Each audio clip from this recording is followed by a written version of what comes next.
Today is UFC Card Collab number 45. Yes, 45. We have a jam-packed episode for today.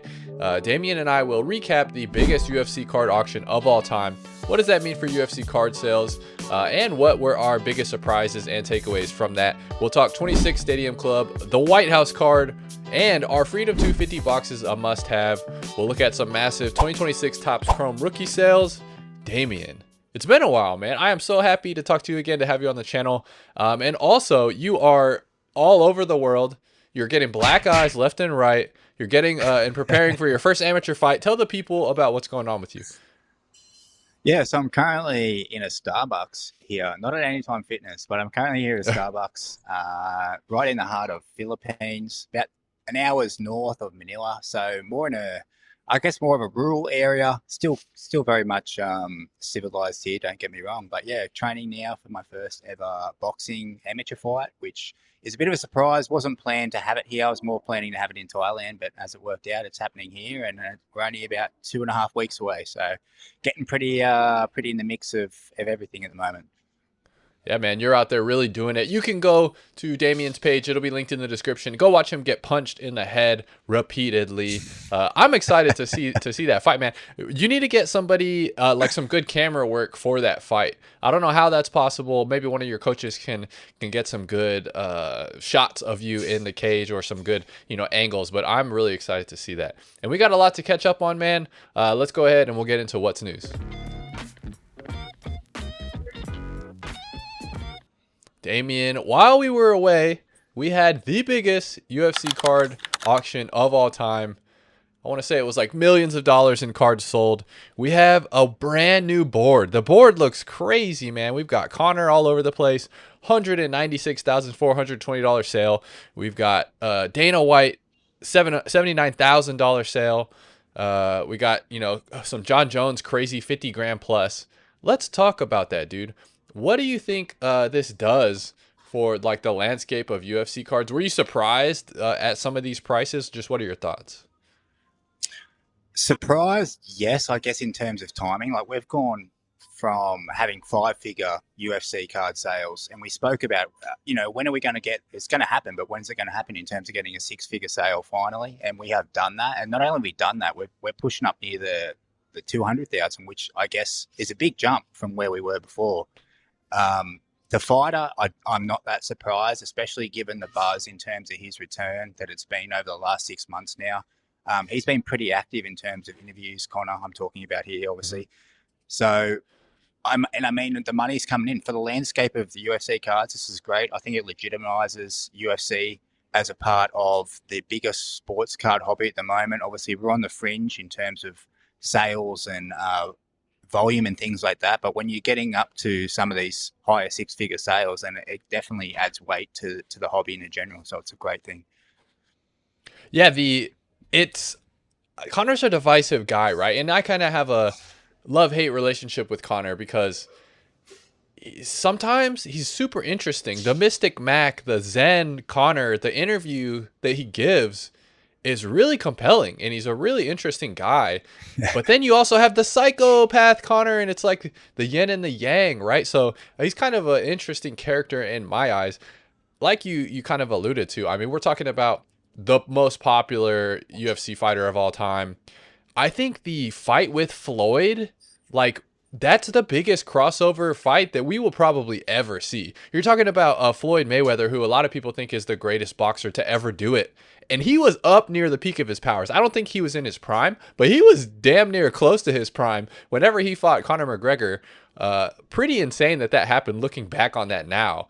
Like we're seeing, Jake Paul fight guys and stuff like that. But to think that like the best boxer at the time fought the biggest star in the UFC is kind of crazy to look back on. Some massive sales. I did want to kind of touch on this sale with you and kind of pick your brain on this. So we had this Dana White sell for almost, what was it, $80,000. Let me flip over and get the exact number. $79,000. So it almost sold for $80,000. This is a Dana White 2009 Topps round 1 of 1 rookie. So this is a rookie card of Dana White from the first ever Topps release. It sells for almost $80,000. Personally, Damian, I kind of think that this card should be worth closer to six figures. What are your thoughts on the Dana White? And this is coming from a guy who recently we had a video talking about Dana should be kicked out of the UFC, but I do think he's that important to the organization. So what are your thoughts on the sales price? Do you think that's kind of where it should be? Do you think it's low, too high? What do you think?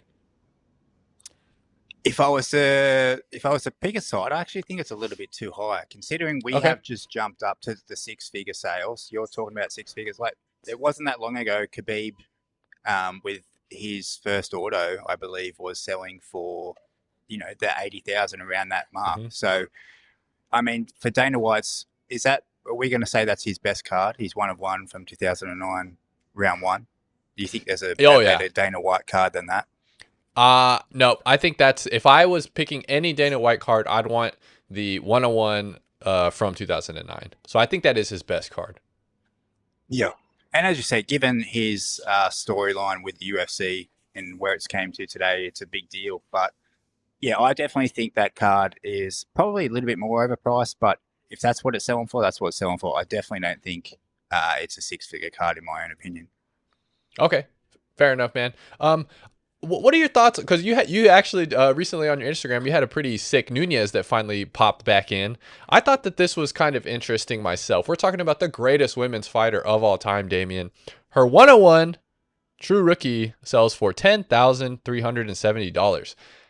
That seems like a good buy, right? Like, it's so hard it's so hard when you're talking about these type of cards and these type of prices, because a lot of these are the comps that have been set. A lot of these haven't even sold. If they sold, it was decades ago, basically. So 10 grand seems like a really good buy for whoever got this one, right? Yeah. As I said, if you want to compare the pair, that Amanda Nunez card to the Dana White one. Now, I understand there's a premium being that's around one first ever UFC set when we're talking about the Dana White card, but that 101 Amanda Nunez rookie, that's way undervalued for sure. I think that should have been probably double that. Yeah, that one was really interesting to me, specifically because we also had Ronda Rousey sell for about 17, almost 18,000, which is, a considerable amount when you're talking about 8 grand more for a card like that. But pretty insane auction. Very happy to see this numbers. We had, I feel like it was maybe 2 months ago, I was kind of like, man, maybe I'm not sure about my UFC card pricing timeline. Maybe it's going to be like 5 years until we really get to that point to where things start to jump off and things start to pop off. We had the White House card, which we're going to talk about in a little bit. We have the Paramount deal. Then we get all these massive sales, man. Are we inching our way forward? Definitely inching our way forward. I mean, are we there yet? No. But I think, as you said, we're going to talk about the White House card and what that meant, I guess, for the sport of UFC. But I think we are definitely heading in the right trajectory for sure. Trading cards as a whole, don't get me wrong, trading cards as a whole are peaking at the moment too. I'm not sure about other sports, but obviously the TCG side is absolutely insane at the moment. So when there's buzz around trading cards as a general, that's going to inflate all boats. But yeah, we are definitely in the right direction. Nice, man. All right, we got a couple different topics before we move on here with what's news. We also have this. We have 2026 Topps Stadium Club UFC. Kind of a random shot for us. I didn't see any leaks. I don't think anybody even knew that this was on the radar for this year. But we are getting it again. A little bit of a people's rip, price around 125, 130. So definitely far cheaper than what we've seen so far from the other hobby boxes that were released. What are your thoughts on Stadium Club? Are you happy that we're getting it this year? What are your thoughts? I'm happy we're getting it this year, but personally, as a selfish collector, not that I own one yet, but I'm hoping they do not do the beam teams again. If they could keep the beam teams to a one-time only, I would be very happy. As I said, not that I own one, don't get me wrong, but I want to own one. But yeah, look at that card. Absolutely stunning. Yeah, it's pretty cool. But yeah, not sure. I haven't seen that inscription before, so that's pretty interesting as well. Yeah, isn't it nice? I think it's great. It's a great product. We've spoke about before. Many people spoke about even before Topps came back that we talked about wanting action photos, and that's what Stadium Club typically is. It's full card images, punches or kicks. So the variation in images is absolutely on point when it comes to Stadium Club. And as you said, the price range too is very affordable for most people, which is important these days as well when it comes to collecting. So happy to see it again. With a caveat, I hope we don't have beam teams again because I selfishly want to pick one up. Yeah, me too. I was a fan of the B teams as well. Question for you. So we have with Stadium Club last year, we kind of had two different beam teams. We had the beam team auto, and then we had the short print, whatever you want to call it, the insert of the beam team. Do you have a preference there? Do you like just the clean design of the insert? Would you want the auto? Which way are you going with that? I mean, I do like both. Why I edge towards the auto is because we know there's 25 copies only of that card. So Yeah. if we're short printed to only ever 25 copies of a beam team auto of your favorite fighter, I mean, that's a card to have today and forever. So I would edge towards the auto, but I do love the clean design. And as I said, it's a short print, but how many is out there, we don't really know. You'd have to sort of check the pop counts with the grading companies in a few years' time, but would definitely edge towards the auto, but they get more expensive. So Yes, most definitely. No, good point. You definitely have the guaranteed print run with all of the autos being numbered, and yeah, I believe it was like 25, maybe like a 10 and a 1, maybe there's a 15, so it's very low. It's definitely below 40 that they made for the autos. If they release the odds, we could probably, get quantum computing and Bezos involved and figure out the number of the, that they printed for the insert in the SSP. They still haven't given us those odds yet. I really am crossing my fingers that they eventually do that, because there were a bunch of interesting cards within Stadium Club. They had the rookie variation, they had the image variation, they had, the short print on the beam teams. And I really wanted to know, like, how rare are some of those? We don't have the odds. We don't know, Damian. But I, for one, am excited about Stadium Club. Cheap rip. The top end on the hits were actually pretty fun with the beam team, with the what was the other one? The dual auto that they had. They had some fun dual autos as well.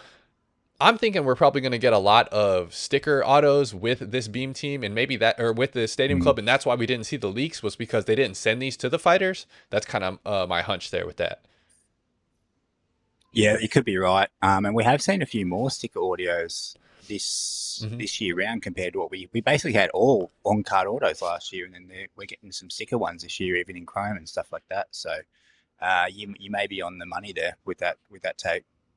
Yeah, it definitely has seemed like, I feel like it's probably 50-50 with on card versus, and sticker. I feel like they're kind of mixing in both. There hasn't really been like a rhyme or reason with, and at least from what I've been seeing, they have the specific autos that are all sticker and they kind of pump those out. But it has been kind of a mix of both to go with that. Damian, we covered the White House card for months and months and months before it happened. We were on the cutting edge, dude. We were the tip of the spear, and it happened. What is your consensus? What is your review of the White House card? Did it live up to the hype that we had for 9-10 months before it dropped? I think it was mission complete for the UFC. Obviously, I'm not sure if they're going to release in terms of viewership and things like that, but just the spectacle that it was, political views aside, it was very well executed. The fights themselves were absolutely insane. I mean, what do we end up with? Only one decision, I believe, over the whole main card. I think they might have all been finishes. It was crazy. That night was crazy. Finishes, yeah. So the fights absolutely delivered. Just the storylines too of the fights, what happened, of the upsets, the performances. I mean, yeah, you almost can't script that kind of thing in my view. And I think Dana said something along the lines of that as well. So with everything that must have went involved and how hard it must have been to execute, I think the UFC did an amazing job. And it's going to be one of those events that I think stick in the minds of UFC fans for a very long time, and I think it's going to have a lot of relevance to the growth of the sport in the coming future as well. Yeah, it really was surreal. I mean, the insane, architecture of everything that they did, the walkout from the White House. I was just kind of like, I think I was cooking, or my wife was cooking, and like I was like, like come look at this. Like you have to see this. This is really happening. And she was like, whoa, that's, she didn't even, of course she has no idea what's going on. She's like, whoa, they're at the White House. I'm like, yeah, they're at the White House. But just an insane spectacle. And with that, right, with that, we have some crazy stuff that happened that night that really is gonna shake up the landscape, not only of MMA and of UFC, but also of UFC cards, right? So we had Ilia Topuria and we had Poatan both go down. So just kind of like talking about the fights and the fallout from that, what happens market wise with Ilya and Poatan both losing? I guess, do you see either one of those like dropping really too far, or do you think they've done enough to where it, of course they're going to drop a little bit? Can they come back from this? Just overall, what do you think? All right, let's take the easier one first, and I think that's Pereira. I don't think we see too much of a drop. Pereira was going, for a third belt essentially, Yeah. in a much bigger weight class than where he started at heavyweight. The fight itself, there's obviously since then there's been some controversy about how the fight went, how it finished. So I think all those factors in, and I think Pereira had that fan base that is just they're Pereira fans through wins and Yeah. losses. And mind you, this is not Pereira's first loss either, or his first setback. Right. Whether they do the rematch again, I mean, that would just shoot him straight back up to where he was before the fight, I think. We're given a rematch news.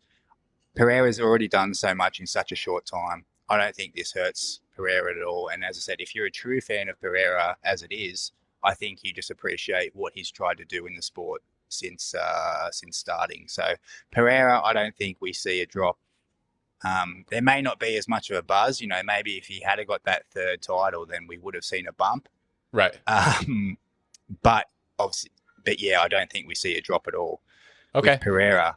Yeah, man. I'm glad you said that, Yeah. Damien, because like a lot of people were kind of like trashing him, and I'm like, the guy just tried to do what literally no one has done before in 3 weight class champion. To me, you have to give grace to people that are doing things that have never been done and attempting things that have never been done.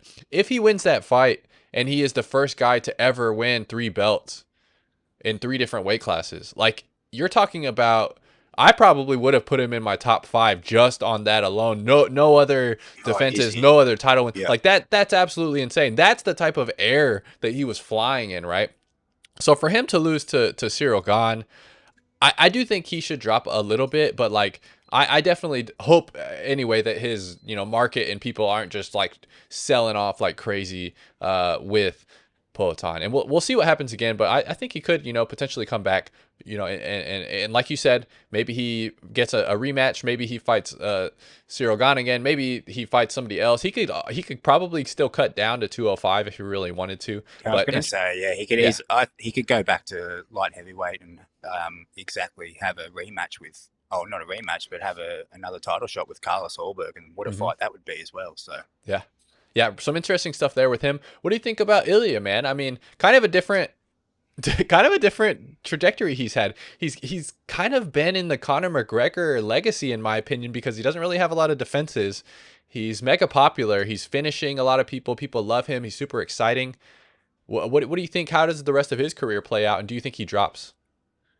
Man, we do not. This is the very uncertainty of Ilia Topuria. I would like to think, any UFC fighter who rises to the top like he did is obviously made of the right stuff. So you would think they would bounce back. They'd have the mental fortitude. Obviously, he has the physicality there.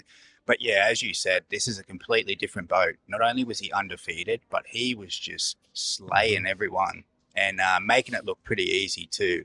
And then he's a lot more bravo than what Pereira is. Pereira, I guess, is very relaxed. He's very humble. And that's why fans love him the way they do. But on the opposite end of the scale, Ilya was just mad trash talker, but then obviously he would do what he would do in the ring as well, in the cage, sorry. So this is his first loss, and it was a bad loss, man. He got that. I know there's shown pictures of his face since, but I think I was watching Connor talk about an interview, and like he was talking about how like it was a bad beat too. That's, as I said, you would like to think the level of athlete that he is, he will come back from this, but we don't know. You never know. Justin Gaethje, MMA math, man. MMA math makes Yeah, no sense that's whatsoever. crazy, right? It's absolutely crazy. I literally, I'm not that much of a betting man, but I was looking at putting money. I was just like, there's no way that Justin Gaethje lasts 2 rounds with Ilia Topuria, and then we see things like this happen. Yeah. So it's And just, yeah, MMA math makes no sense. But yeah, that Damian, was a bad beat down. he was this close to being finished at the end of, I think it was round 2. Like he was, if Topuria doesn't try and do the Khabib mounted triangle, and if he just hammer fists him, he finishes him.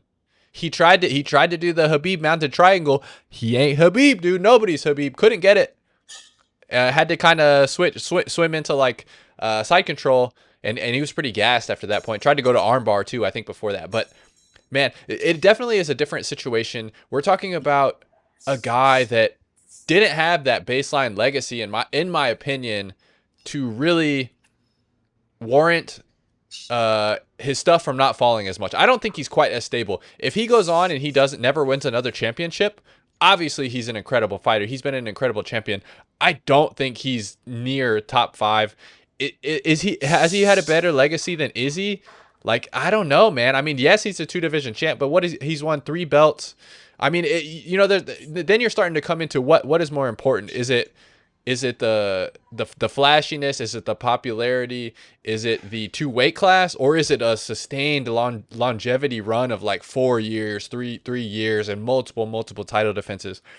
So in my opinion, we were talking with Pereira. I think it's a little bit more stable, a little bit less of a drop. With Ilia, I think his next fight, if he doesn't win, I would be a little bit worried with some of the massive sales if I was holding those cards. Oh, for sure. Yeah, and I think that's where it's hard to answer this one in terms of what happens with his pricing, because it's not the first time we've seen it, right? Like, this has happened before, but it always goes in, like, he can go in 2 different directions. He can gain it back with 1 win, or he can sort of slowly fade off into the rest of his career, and his prices are there, but they're never what they were. So yet to be seen. Obviously, before this, his rookie card, his Black Prism 101 was $100,000 sale. When we're talking about 6 figures, so that's a big chunk of change. That's crazy, man. That's a lot of money. That person holding that card now, you often wonder how they're feeling, because originally Ilya was talking about having a shorter career. I mean, if he had to then beat Justin, maybe he had to retired, and then where would he ended up? But yeah, he's got to obviously come back now, pick himself up, and he's obviously has a talent to put himself straight back in there, and we'll see what happens with his career. But definitely a little bit of uncertainty around his card pricing, and I wouldn't personally suggest, if people are like, oh, his prices are down, say his price, I haven't looked at his pricing, not sure if you have, say if his prices have dropped 20% or even 30% from what they were 6 months ago, per se, I wouldn't be looking at going, okay, well, he's down 30%, he's only 1 win away from getting that 30%. It's UFC cards do not work like that. So yeah, I would be definitely hesitant. If you're a collector, probably a great time for you to start buying some Ilya cards. For sure. But yeah, if you're wanting to speculate on Ilya's market, I wouldn't recommend that just yet. Yeah, and he's a guy, man. I would not be surprised if he goes out there next fight and like just starches somebody and is right back, where he was as far as the UFC goes. Like he could get a title shot whenever he wants, and I think the UFC would want that because he is such a star. He puts on amazing fights. My only question with him is he had so much damage on like his orbitals and his eyes. His nose looked broken. Will he be the same after that? Just like, how it is with Diaz and all the scar tissue. I don't know if the scar, the calcification of the orbital bones that were fractured, like what if that becomes a thing where that happens like anytime he's in a dogfight, you know what I mean? So it's a little bit worrisome, definitely, but he's still an incredible talent. He's a super charismatic, popular guy. If anybody can get back there, and he's still got the touch of death, right? Like those shots to the body of Gaethje, where he was just ripping him, man, and dropped him. I'm excited to see him get back in there. I do hope he comes back in and he wins. I think it's good for the division. Anytime we have these mega superstars, I think it's good for the UFC. He's also a striker, right? And I think that is always good times and fun matchups to be had. There's some guys at 155. Mauricio Rufy. What if we saw Rufy versus Ilya for a title fight, dude? The striking exchanges would be crazy for that. Yeah, there's still the lightweight division has been stacked for a very long time, and it still is very much stacked. You know, we've got the Pimlet fight this weekend, Yeah. We're gonna talk and about you that know one, so stay there's tuned, everybody. so yeah, there's history there between those two as well. There's a lot of, I mean, and you want chuck in the Connor return here at the moment as Hmm. well. There's a lot of exciting opportunities, I guess, for fighting matchups at the moment. So we'll see what happens in this upcoming pay per view. It's going to be a big one. Yes, sir. We're gonna talk about that at the end of the episode. But next up, we have agree or disagree. Agree or disagree? That is the question. Damian, we had an insane drop. We talked about how awesome Freedom 250 was. We have a box for Freedom 250. Now, it is not the photography from the actual fights, which we actually will talk about at the end of this segment, which is the Topps Now, and we'll look at some of those cards and the cool images we got from it. But my question today for you is UFC Freedom 250 a must-have box to keep sealed long-term? Do you agree or disagree with that statement? Well, before I answer this, did you just say the images are not from the event itself? I do not think as a UFC card reporter, none of the leaks that I saw were from UFC Freedom 250. That is my reaction. So that means the ones I saw are actually from the Topps Now release, and they had the UFC. Were they this ones? 250. Yeah, that's the Topps Now. Those are all Tops Now. Yes. Righto. If that changes your answer at all.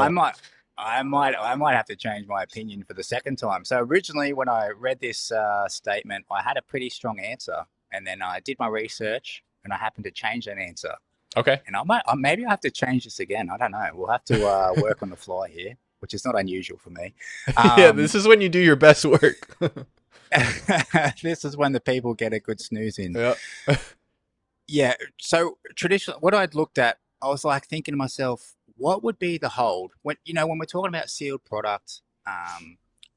There needs to be something in that box, right, that get the people excited. What is going to be the biggest cards that are in this box that are going to hold long-term value, that are going to make people in 10, 15, 20 years go, I want to rip that box because I want a chance at hitting X card. So that's where I started off thinking about this. And I was really struggling to sort of think about it. In terms of, yes, it was a massive event. We just gave it the biggest praises in terms of historically for the UFC, where it's going to land the UFC in another 10 years. Does that add weight to this product a little bit? Is it enough for me to be like, I want to buy in at this price? Was the buy-in price, how much? I saw the resale on 125, about 450 Australian. 125 right, so USD. All right, so that's not too bad. The Noche boxes from the Sphere were 99, I believe, at release. So that's what I looked into. I was like, well, how's the Noche cards doing? Because that was a massive event for the UFC as well. That was a big event in terms of what the UFC did, how they did it.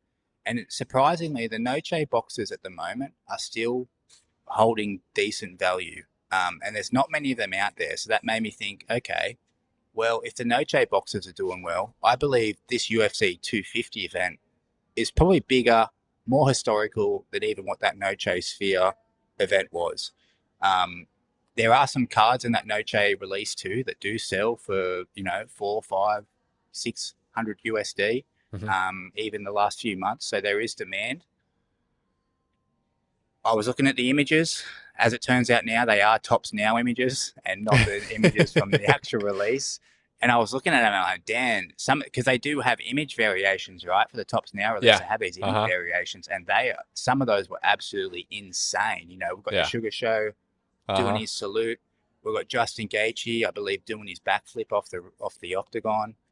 Some of those cards were insane. I'm like, man, if someone's holding that card in the future, nostalgia-wise, yeah, look at this. Like, that's like a lot of these cards are going to hold a lot of memories for a lot of people in the future. The poster card, absolutely insane. So originally I thought, no, there's not going to be enough to hold this box in the future, but I actually changed my mind. I'm just going to stick with it based off the research in terms of the Noche Sphere. I believe that this card, especially at a 125 USD, it's a good entry price. It's not like we're talking about 250, 300 for a hobby box of a different product. I believe you're not going to lose out. If you hold this box for 5, 10, 15, 20, 25 years, you're not going to lose out if you're going to hold this box long term for sure. Yeah, I completely agree, man. We're in agreement on this one. Now, this box was 125 on the buy-in. I've already seen some sales for like 275 on this, which is pretty aggressive if you're buying it at 275. But I do think the play here is to hold this box. Now, it is an interesting product, right? We have 5 cards in here that are all numbered. They're all numbered cards, very similar to the Noche box. But what's interesting with this, Damian, is like, so we have the Topps Now cards, right? But we don't have a product associated with it. I think there's something with the branding. There's something with having a box that has this logo on it that I think is people are really gonna like this, man. There's something about this branding and it's just a nice display piece. Yeah, and I think people want to associate the event with something, right? And now you could do that with Topps Now. You could do it with the Topps Now cards, which are beautiful and are amazing cards. But there is something about holding a question mark. There's something about holding a sealed product that people really, for whatever reason, they like to spend a lot of money on the boxes, and it's really like almost like a speculation thing. So I think holding this long term is definitely the move. I got 2. I was lucky enough to get 2 during the drop. I'm gonna rip one on the channel. I'm gonna hold one, and I might hold that for I would say 10 years is my early time to look to see what the value is. Like I could see myself holding that almost forever. This will never happen again. That I mean, it's just such an interesting event to have a piece of, and the Topps Now is a piece of that. But the odds of it's just different because with the Topps Now cards, you buy it, right, and it's basically you're doing a scratch off lotto ticket. With the product, I spent $125, and I know that is the bare floor is $125. With the Topps Now cards, like a base card of this, I want to say there was like 6,000 sold. Like there's thousands and thousands of the base cards sold, right? Like some of the variations are awesome, and those are the ones that you're obviously gonna want to hit, and those are the ones that are gonna do really good numbers and be super collectible long term. And like the images from these, man, are just absolutely amazing. And like this is crazy, dude. Whenever he did this, I was like, that is going to be a great card, and I'm so happy they put that on here. You got the one with Cyril Gahn with the White House just right here. He looks, tight with 2 belts. Like you also have the gloves. You have the Freedom 250 gloves on, which are really interesting, and we'll probably never see those again. Are they going to put those in some relics, man? You got to put those in some relics. I am really excited about not necessarily opening this product, but I am very excited about the thought of holding this product long term. Yeah, 100% agree. But as I said, with that caveat, I saw them reselling, as I said, at the moment on eBay. Buy it now for the pre-order for about 450 AUD, which is, I think, equivalent to maybe 320 or something USD, which I think if you're getting it at that price, I think you're a little bit too late. I would not be getting in. But like you said, if you got in the pre-order, which is very tough to do, you got to be on time with that, as you know personally. But if you got in at 125, I don't think you're going to lose out for sure. And I think a good question could be for now, and I know you are the research king, and I'm sure a lot of people also would be interested. Are we going to get the canvas relics in the Topps Now product, or are we going to get some in the Freedom 250 boxes? I mean, that could be an interesting one, because I think that makes a difference. If we're getting, for sure, canvas relics in Topps Now and not getting any in the Freedom 250, I think that could hurt the 250 compared to the Topps Now longer term. I didn't see any canvas on the Topps Now. All of the autos were sticker autos on the card. Now obviously they only gave us some blowovers for a couple of the different relics with the Freedom 250 box. They were just fighter worn. I didn't see any canvas. I saw them doing a lot of, the UFC store and Fanatics. They released like the mem pieces where it's like an acrylic thing. I saw a ton of. I think that might have been where all the canvas went, and they this might be piss off some people that bought that, but I heard they had 3 or 4 different mats ready for if it rained. So I bet they made a lot of those different relics because of that specific thing. Yeah. Oh, one other thing I did want to mention about this box, when crunching the numbers, and this is heavy guesswork, right? But I wanted to say that it was about 7,000 to 8,000 boxes made. Only 7,000 to 8,000 boxes. Usually we're talking about like 30 to 60,000 boxes. We're talking like more. There are more cases made. There's like 7,000 times 5 cases made. And we're only talking about 7,000 boxes made. So I think the scarcity could be there with today's culture of the breakers on whatnot, man. I kind of have a hunch that like sealed wax may gain a little more steam than it has been in the past because so much of it is getting ripped online with the breakers. Like when it's just you and me and a normal person buying a box, like we buy, I mean, even if you're a madman, right? You're buying like a case. That's like the max people would rip. The breakers are ripping like 5 or 6, 10 cases, and people are able, to nickel and dime all of that money together to rip more products. So like, I don't know. I just think it could be an interesting play long term with the crazy event that happened. People are going to want a piece of that with the interesting branding of the box, with the potential limited scarcity of only 7,000 to 8,000 boxes made. Going to be pretty fun. The Topps now are amazing cards, man. Like this is a beautiful poster card. Shout out to whoever made this. I should have looked it up before. This is a really nice one. I would love to have this. They made probably 328 or 329 of these because that's how they do the print run for these poster cards. It's similar tied to the event. Maybe they'll do 250 and just get funky with it. I would like that if this was a print run of 250, but some really some really fun cards, man. And they have parallels associated with all of these, right? So the base card is going to be printed to 1,000,000, and then they have different parallels. They got 10, 5, 1 on the auto. We got 50, 25, 10, 5, 1. So there's a decent amount parallel wise with each of these. But these are the type of cards that I think would be awesome in a display. The history, the photos that are in there, like very, very fun. Yeah, 100% agreed. And especially if you're getting the shorter print with the image variations, not only do they look cool, but I think they're going to do well longer term as well, given the event.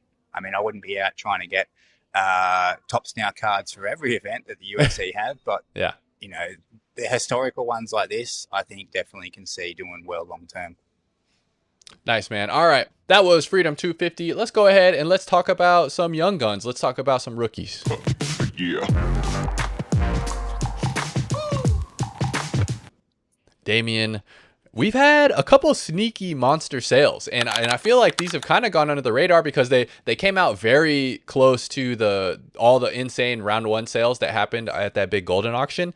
We have 2 guys from this 2026 class that are cooking up some crazy sales, man. We got Ateba Gautier with a $5,100 rookie auto sale on his 5 of 5 Topps Chrome. We have Quillen Salkild with a $7,500 sale on his 101 PSA 10 Superfractor.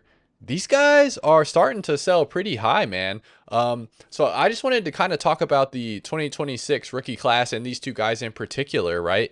Like, we've always talked about prospecting is crazy. I personally did not think that we would see this class having these type of numbers right now. I mean, $5,000 is nothing to slouch at. He's not ranked.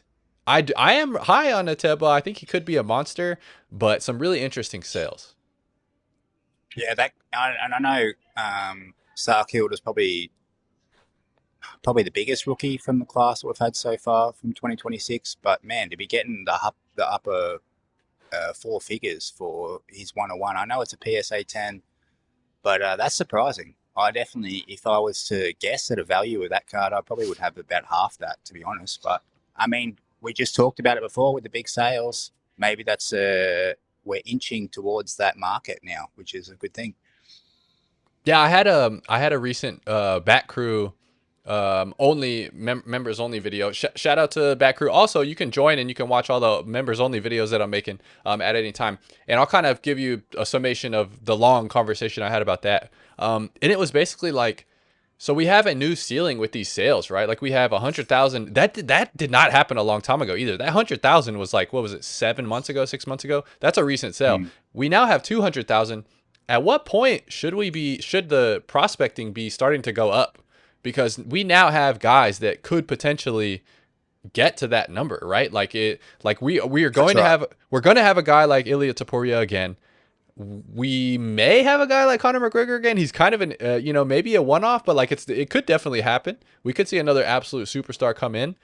So are those numbers like, does the ceiling lift the floor with some of these prospects? And maybe, like you said, maybe we're seeing it now with some of these numbers. I didn't necessarily expect these guys to be selling for this high. I'm really excited that they're selling for this high because it's good for the card market. People love rookie cards. It's fun to talk about. It's pretty exciting. But yeah, man, some pretty interesting stuff. And also I want to add, we had the 101 sell for 1,900. This is the 101 Superfractor. And then we had an of 5 sell for 2,800. We had a geometric of 5 sell for 3,800, and we had a of 5 sell for 5,100. So people are, maybe somebody's trying to hoard. Yeah, maybe they're trying to hoard all the of 5s. I don't know if it was the same buyer for all of these, but people, Ateba in particular, his market is picking up steam. Well, what I did want to, I forgot to mention when we were talking about those auctions before, we have people like Dana White now. He's getting pretty balls deep into UFC cards and cards collecting as a whole. So if you've ever watched any of his complex videos, he done another one. He's, getting into big Brady cards. People like him are starting to spend pretty big money. So I wouldn't even be surprised if Dana White was the buyer of that kind of 101 that we saw go to auction recently. So with people like that who are starting to spend money on UFC cards, it makes traction, makes news, and definitely makes sense, as I mentioned before. It's legitimizing, when we have those higher sales, it's legitimizing UFC as a sport to, I guess, in the card hobby.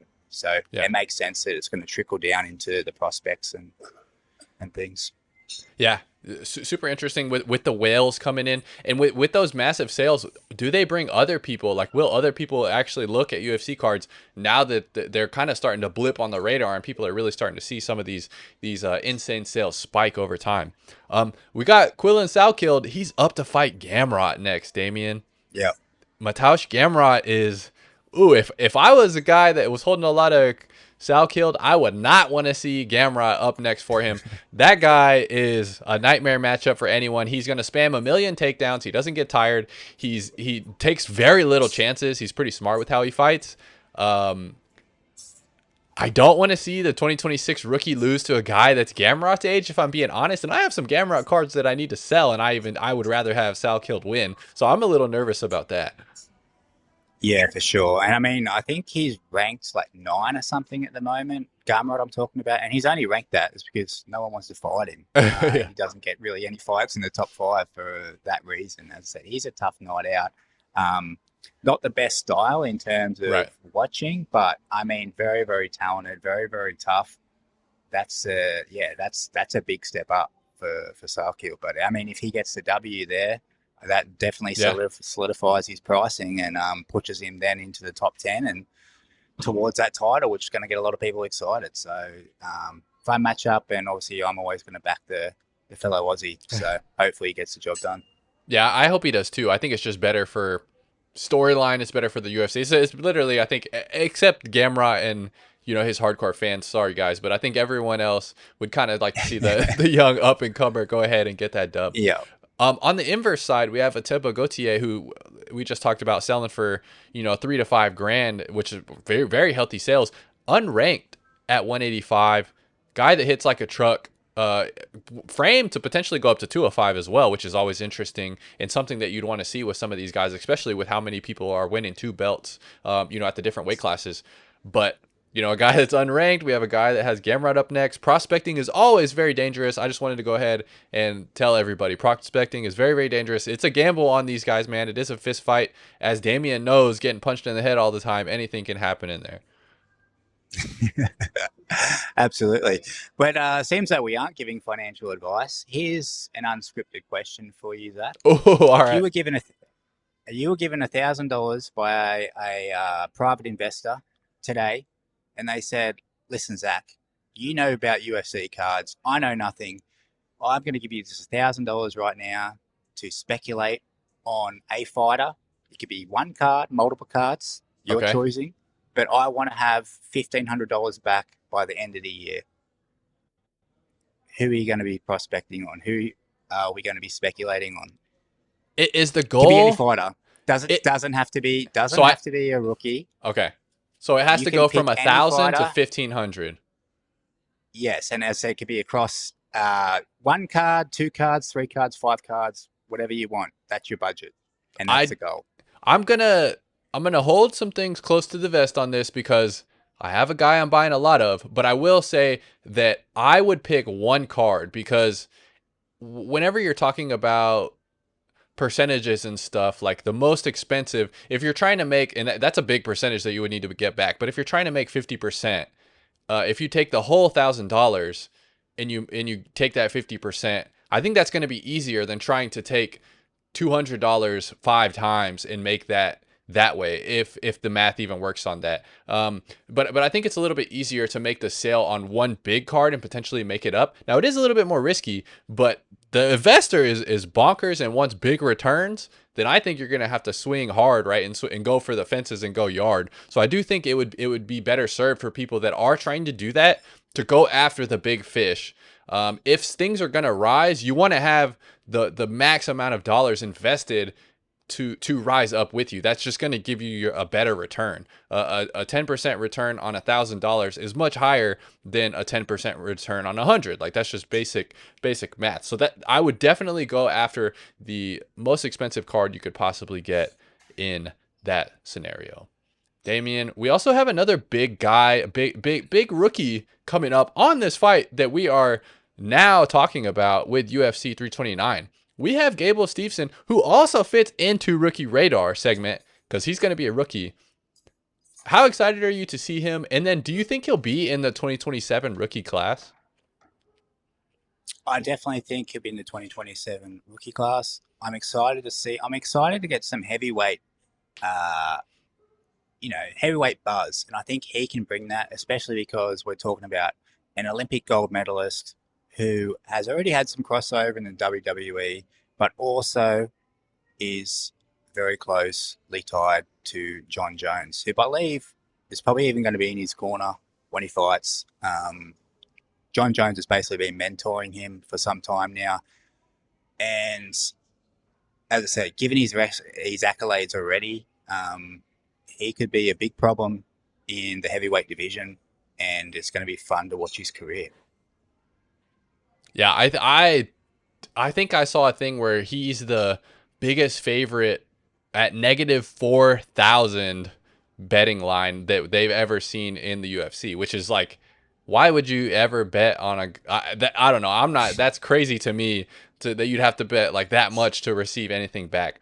But it's going to be really fun.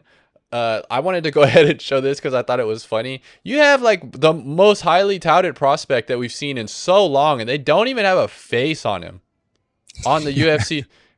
You have all these guys, and you don't have a face on like the biggest name that we've had in I'm gonna say he's the most accomplished martial artist we've ever had crossover into the UFC, being an Olympic heavyweight gold medalist in freestyle wrestling, and they don't have a picture of him on the UFC website.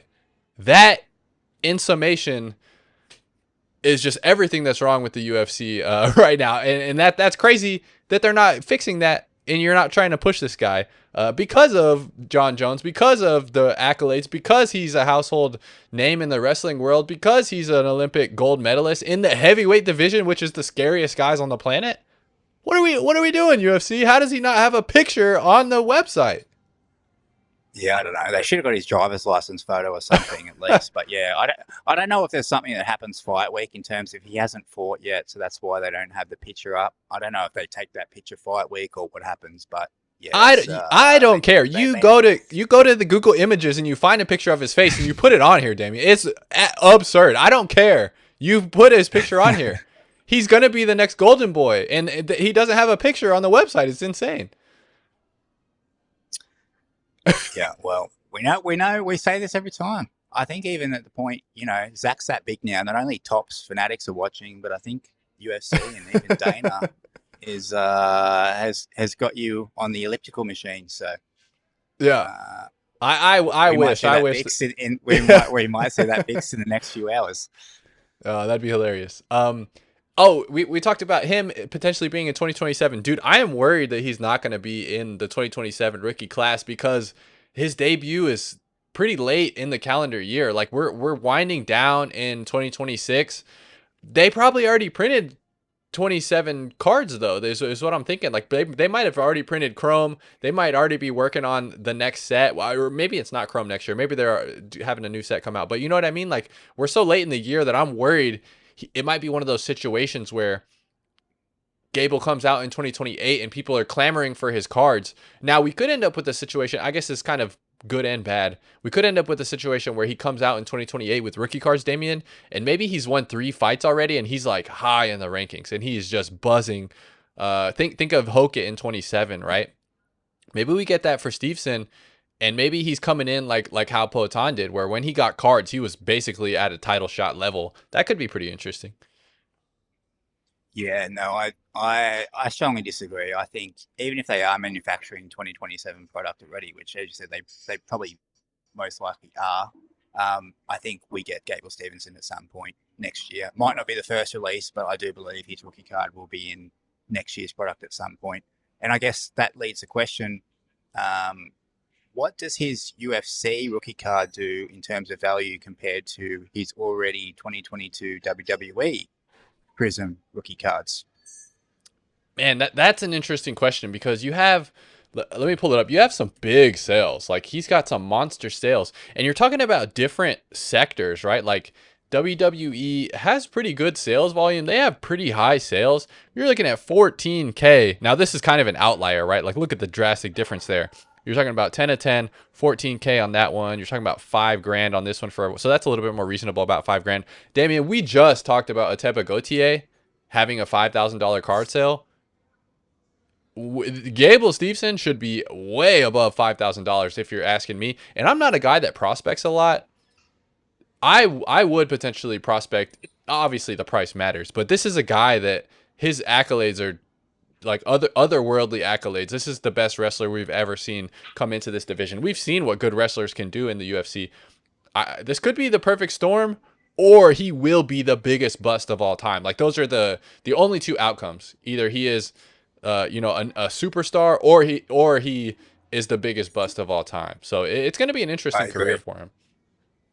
Yeah, no, I definitely agree. He either is on a rocket ship or he's just, a bit of a not a journeyman, but I think if he doesn't go undefeated for quite some time, then yeah, it's going to be a bust for sure. Yeah, and that's crazy to like have the expectations for that guy, but like exactly, that is his expectation is to be just a powerhouse that wins. It's not, but I'm sure he likes that though. He probably likes that too because he's an absolute stud and he's a freak, and he probably thinks he's going to be that way too. And hopefully we get to see it for him. Damian, we got a lot of fun fights at 329. The ones I really wanted to highlight with you because we're almost at an hour, dude. Whenever you show up, the words come out easily. You're such a good guy to talk to. We've did this so many times, so I'm having a great time. I wanted to talk about BSD versus Paddy Pimblett. This is going to be a really fun one, and this is crazy. I did not know this until right now. Paddy's older than BSD. BSD seems like a really old guy. I don't know if it's his face, if it's his personality, but Paddy seems like really young. It's the beard. Yeah, it's the beard. But I think this is going to be a sneaky, I think it's going to steal the show, honestly. I think these guys are going to go out there. They're going to be wild. They're going to be madmen. Do Scousers get knocked out? We're going to find out with BSD because that guy is a freight train when he gets going. He's got staff again. He's a dirty boy. This guy gets staff every fight. We need somebody paid to just like sponge this guy off after training or something. What do you think about this matchup? Well, we all know the diehard fans of our collaborations on my channel would know that I don't care too much for BSD. Bit of a grub, really. Not very polite when you ask for his autograph in person. Shout out Miami 299. But this is a big fight. What's he gone 5-0 or 4-0 since that? Yeah, I think 4. I think 4-0. Yeah, he's been tearing it up. And then Paddy Pimblett, obviously coming off that loss to Who did he just get beat by? Gaethje, who's the champ now, so kind of aged Gaethje, well, yeah, honestly. Exactly. No skin off his nose for that. But yeah, we all know what Paddy Pimblett brings to a fight. Not only does he bring the hype and the entertainment, but when he's in the octagon, he really is an exciting fighter to watch. So that, as you said, will that fight steal the show? I completely disagree. Second best fight of the night, absolutely. But we need to talk about this main event. Let's talk about it, baby. About potentially the biggest fight of the year. Okay. What are you Conor McGregor brings a ton of eyes. He brings a ton of hype. We have Max Holloway. This fight's at 170.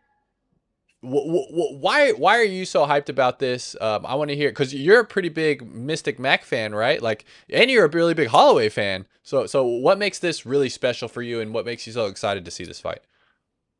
Well, I've talked about this before. I was a UFC fan back in 2007, 2008, 2009, and then I had a good break from UFC, and I didn't get back into it till about 2014-ish, 2013, when Mystic Mac was coming to his peak, right? And when I got back into UFC, started following Conor McGregor, I went absolutely balls deep into Conor McGregor as a fan. Had that falling off when he sort of fell off after the Mayweather fight, which I guess he did with a lot of fans. And then that's when I actually discovered Sugar Sean, and then jumped on the Sugar Sean bandwagon. But now that he's back, now that he seems to cleared himself up, as you said, the way that he talks in his interviews makes anyone jump on board and thinks he's capable of, fighting on the moon. And I'm really excited about this, but I'm also really excited for the fact of Max Holloway, yes, equally my favourite fighter, as well as Sugar Sean O'Malley, for multiple reasons, almost the opposite reasons why I like Conor McGregor. I also like Max Holloway. I think this is a win-win fight for UFC fans as a whole. If Conor McGregor wins this fight, he could be looking at getting the title shot at 170, I believe. And they could put him in there with Islam, which has a massive backstory.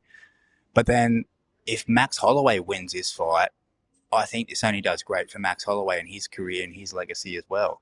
So in my own eyes as a fan, it's a win-win situation for me. I'm very excited for the fight itself. We all know it's just going to be a striking exchange. How's Conor going to hold up? He's trying to do something that no one has ever done before in terms of coming back from his layoff. 6 years, the snapped leg. No one's had the success of coming back from the octagon after that injury. There's a lot of things that are at play at this fight. Massive magnitude in terms of even just Conor McGregor himself and his return. Much anticipated return. Puts a lot of eyes again on the sport. We talked about the UFC cards going in the right trajectory. This pushes it even further. There's so much to be excited about. And to be honest, as I said, personally, as a UFC fan, this is the fight of the year in terms of my excitement. And it's probably one of the most excited fights I could be for.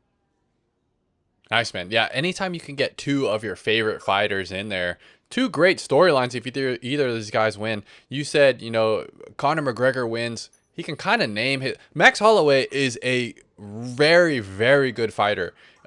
Let's say I'm going to make the argument for Max Holloway and crystal ball that, and then I'll use that to kind of bolster the Conor McGregor situation. So we have Max Holloway, right?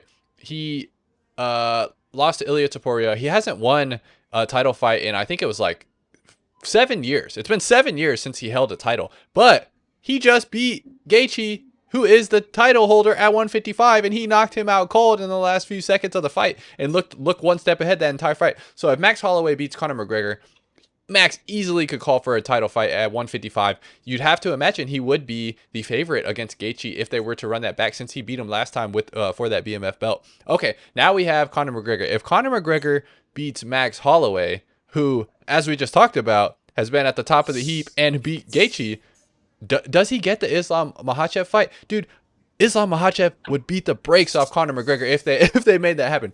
But you could sell that fight so well. You have all of the beef in history in the past.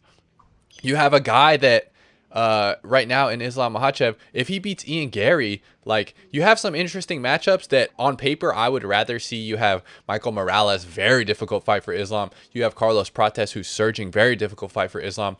But are they going to have the hype that Conor McGregor's going to have? No way. And I think people would honestly rather see Conor McGregor if he beats Holloway. And rightfully so. Like if he beats Holloway, he's still got some juice in the tank. He's got some gas in the tank. He can go forward. Maybe you put him in there with Islam. That would be absolutely insane. That would do bonkers numbers. I am excited for this fight as well. Who do you have taking it right now? If I was going to give you a grand, Damian, make me some money, dude. I'm throwing that question back on you. I want to make some money. Who am I betting on right now? Because I think Holloway's the favorite.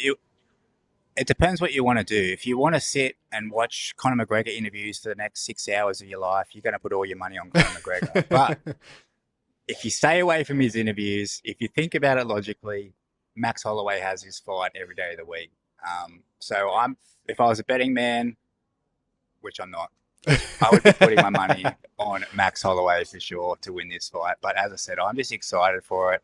The only caveat is I hope, like, regardless of who wins this fight, I just love Max too much. I don't want to see him get done in the Ilia Topuria way again. Like, and that's the same for everyone's favorite fighter. No one wants to see their favorite fighter get finished in a bad way.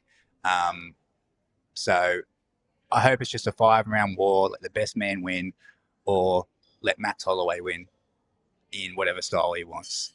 Other than that, it's gonna. As I said, I'm super excited for this fight, and I think Conor McGregor, as you talked about, him potentially versus Islam, is probably top 3 biggest UFC fights that could be made at the moment.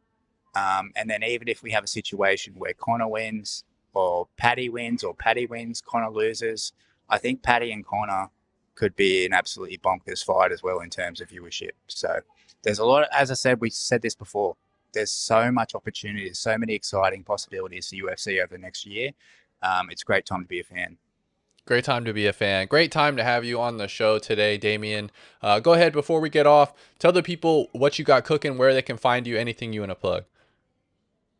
So actually, Card Talk, I actually have some videos that I've got scheduled to post up. I've got 2 videos, a mail day video from literally probably 4-ish months ago.